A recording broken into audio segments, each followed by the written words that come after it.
ஆடி மாதம் ஏன் மாப்பிள்ளையும் பொண்ணையும் பிரித்து வைக்கிறாங்க? செகண்ட் பேபிக்கு ட்ரை பண்ணுறவங்க கூட ஆடி மாதம் ட்ரை பண்ணக்கூடாது.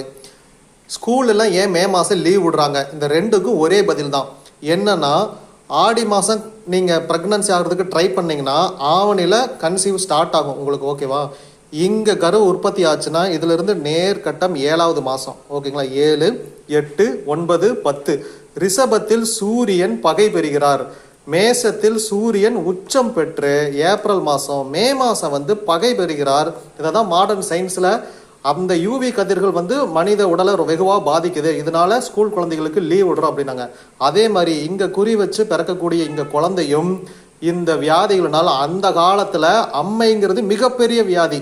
எப்போ வரும்னா இந்த மே மாதத்துல தான் நிறைய குழந்தைகள் இறந்துகிட்டு இருந்தாங்க. அதை தடுக்கிறதுக்கு தான் ஆடி மாதத்தில் இவங்க ரெண்டாத்தையும் பிரித்து வச்சாங்க. பிரித்து வச்சா இந்த குழந்தைகள் இங்கே இறக்குறது தடுக்கப்பட்டுச்சு. இன்னைக்கு நம்ம தடுப்பூசியெல்லாம் கண்டுபிடிச்சிட்டோம், பிரச்சனை